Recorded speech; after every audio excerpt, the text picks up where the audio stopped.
So today I want to talk about part of along my way towards being converted to Christianity.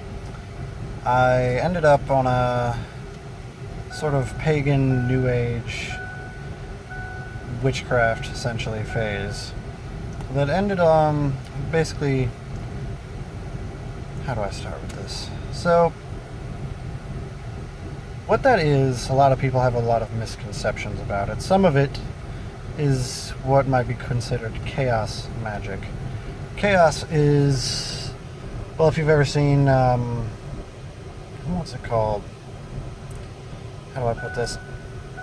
If you've ever seen Jurassic Park, what Ian Malcolm is talking about, chaos theory, how you can never tell, like, how a small, tiny little action will ripple out and cause gigantic changes. It's sort of the study of the way that the wings of a butterfly in China affect the weather in Chicago, kind of thing.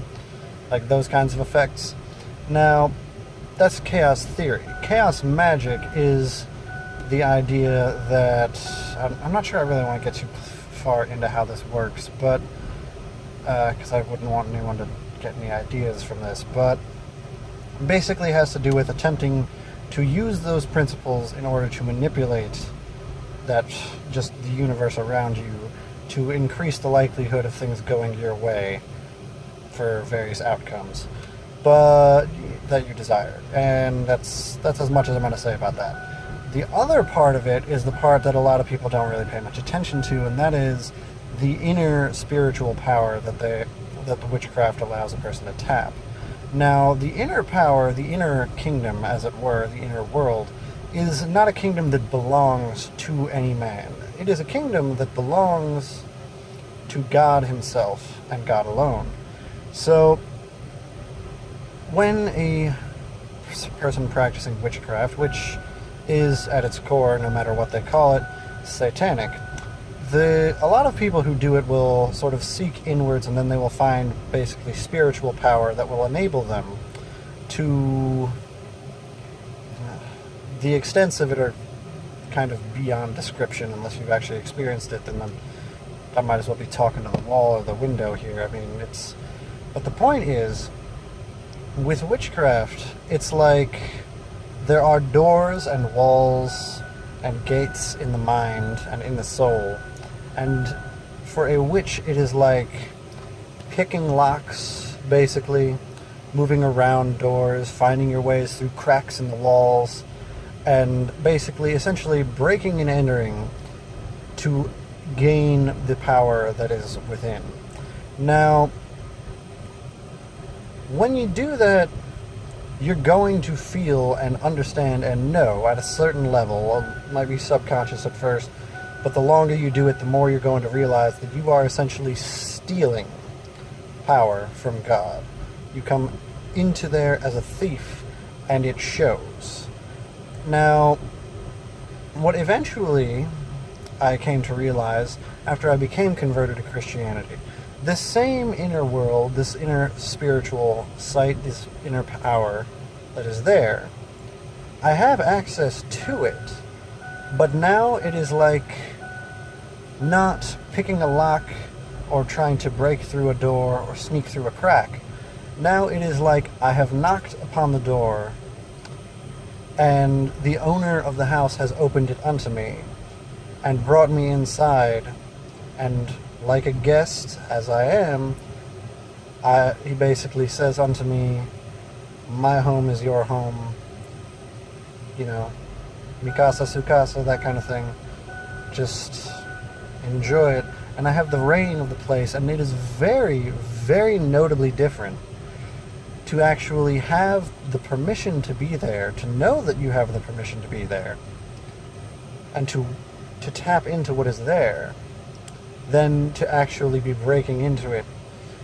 I can't really describe it in ways that you'll probably understand, and a lot of people who watch this probably won't get it anyway, but if you can get what I mean, because there is an entire world, there are kingdoms and nations and dimensions to this up here and in here that very few people, I think, ever actually even bother to delve into. They're so focused on things like that.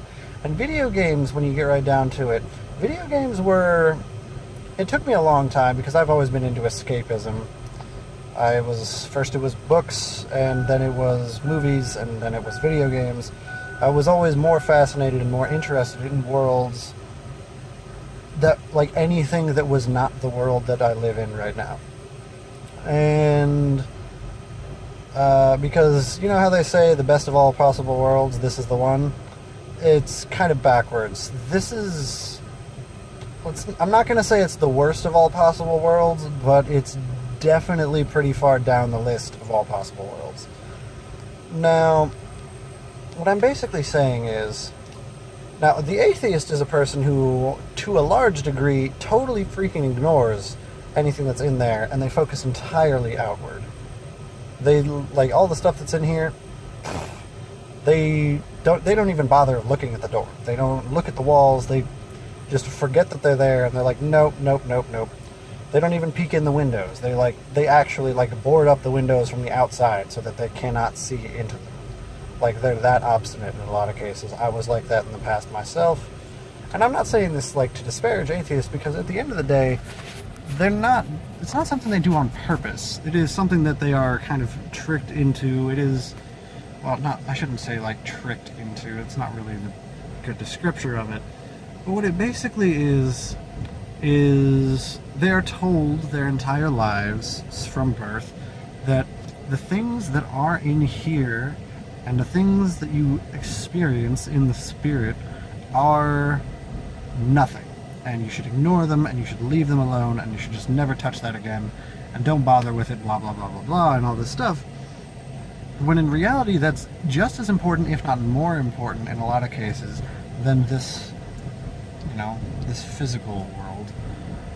So, when I was a very small child, I was actually, like, very in touch with it, and I, later on, like, as time went on, I was just surrounded by people who just convinced me to leave it alone and totally ignore everything on the, I guess you could say, the inner spectrum of what is out there, the inner world, and to focus entirely on the outer world. And I boarded everything up myself, and I just left it there because I thought that it was nothing. And then when I finally began prying down the boards and taking down some of the walls that I had set up, I ended up breaking through some barriers I was not supposed to, because if I had legitimately wanted to get in through those doors, all I really needed to do was knock. It is as the scriptures say, "Seek and ye shall find, knock and it shall be opened unto you." But I didn't knock. I was picking locks and I was breaking down walls. Now,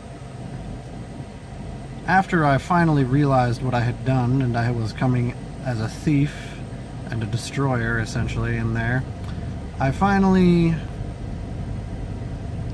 got down on my knees, I begged forgiveness, and now I always knock, and I don't try to pick any locks. If God wants me to be in, then He will allow me in, and if not, then I will not be allowed. Anyway, I just wanted to say, let me know what you thought of this video in the comments below. Please like, comment, and subscribe. You have a blessed day.